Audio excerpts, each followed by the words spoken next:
Anonymous Rebel se distancie. Qui est derrière l'attaque des hackers? Voici des nouvelles explosives sur les attaques contre KlaTV par les hackers d'Anonymous Germany. Dans la nuit du 24 juillet, Ivo Sasek et KlaTV ont reçu une lettre d'Anonymous Rebel. Dans cette lettre, Anonymous Rebel se distancie fortement des attaques contre les serveurs de KlaTV, d'AZK et de l'OCG. Anonymous représente la liberté d'opinion et ne s'attaque qu'aux éléments corrompus du système. Même s'il n'était pas d'accord avec tout ce que dit Ivo Sasek, Anonymous n'attaquerait jamais KlaTV, car KlaTV contribue à la libre formation de l'opinion. Cependant, des actions sont en cours depuis longtemps pour discréditer Anonymous.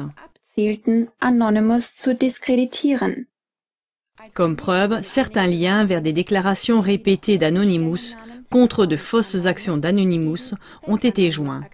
Vous trouverez tous les détails dans les liens en allemand en bas de l'émission.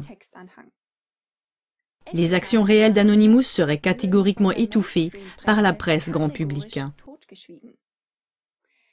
Comme par exemple les 60 000 sites pédophiles qu'Anonymous a supprimés du dark web. Jusqu'à présent, seuls des sites alternatifs ont mentionné ces actions.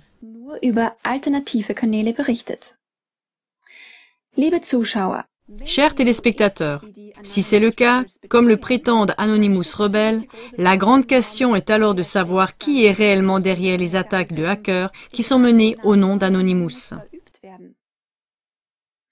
La réponse à cette question se trouve également dans la lettre d'Anonymous Rebel.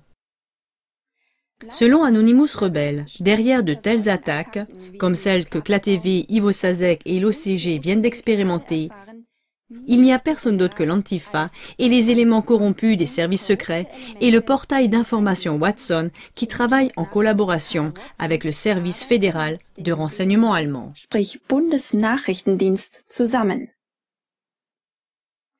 Cette information n'est pas facile à concevoir et doit donc être vérifiée minutieusement. Si cela s'avère vrai, cela ne signifierait rien de moins que Watson, avec au moins une partie du service fédéral de renseignement et de l'Antifa, forme une trinité gravement criminelle qui, avec les médias d'État, opère en dehors de toute légalité.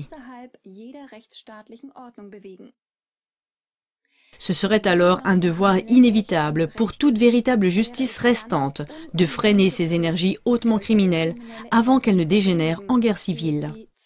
Car avec les mensonges et la tromperie, les forces nommées fomentent constamment et manifestement des divisions au sein de la population, ce qui est extrêmement dangereux. Une fois de plus, nous appelons tous ceux qui restent de la véritable justice restante à ne pas se soustraire à leur véritable mission, mais à la faire courageusement. Sondern ihm mutig gerecht zu werden.